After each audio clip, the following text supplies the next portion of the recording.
ഒരാഴ്ച നീണ്ട കാലവർഷത്തിൽ ജില്ലയിൽ 954.7 ലക്ഷത്തിന്റെ കൃഷിനാശം. 501.66 ഹെക്ടർ ഭൂമിയിലെ 6477 കർഷകരുടെ കൃഷിയാണ് നശിച്ചത്.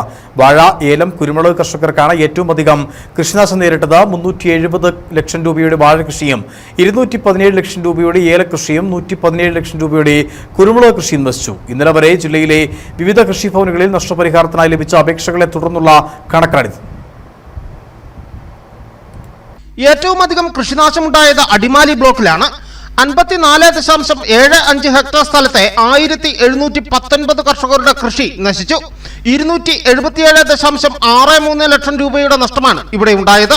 നെടുങ്കണ്ടം ബ്ലോക്കിൽ 28 ലക്ഷം രൂപയുടെ കൃഷിനാശവും കട്ടപ്പനയിൽ 108 ലക്ഷം രൂപയുടെയും ദേവികുളം 27.63 ലക്ഷം, ഇളന്തേശം 29.16, ഇടുക്കി 156.34, പീരുമേട് 132.33, തൊടുപുഴയിൽ 14.54 ലക്ഷം രൂപയുടെയും നാശനഷ്ടമുണ്ടായി. കാലവർഷത്തിന്റെ തുടക്കത്തിൽ തന്നെ വാഴകൃഷി വ്യാപകമായാണ് നശിച്ചത്. 370.67 ലക്ഷം രൂപയുടെ നഷ്ടം കർഷകർക്കുണ്ടായി. കുരുമുളകും വ്യാപകമായി നശിച്ചു. ഹൈറേഞ്ചിലെ കർഷകർ ഏറ്റവും കൂടുതൽ ആശ്രയിക്കുന്ന ഏലം കൃഷിക്കും കനത്ത തിരിച്ചടിയാണ് കാലവർഷം സമ്മാനിച്ചത്. 200 ഹെക്ടർ ഭൂമിയിലെ ഏലം കൃഷിയാണ് തകർത്തെറിഞ്ഞത്.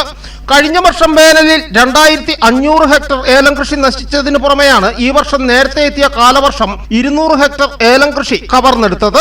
ശക്തമായ കാറ്റിലും മഴയിലും മരം കടപുഴകിയും ഒടിഞ്ഞു വീണും ഏലച്ചെടി വ്യാപകമായി നശിക്കുകയായിരുന്നു.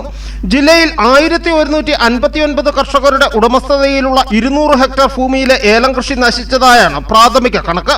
ഹൈറേഞ്ചിലെ വിവിധ കൃഷി ഓഫീസുകളിൽ നാശനഷ്ടങ്ങൾ സംബന്ധിച്ച് നൽകിയ അപേക്ഷകളെ തുടർന്നുള്ള കണക്കാണിത്. നൂറുകണക്കിന് കർഷകർ ഇനിയും അപേക്ഷ നൽകാനുമുണ്ട്. News bureau, Udumbanchola.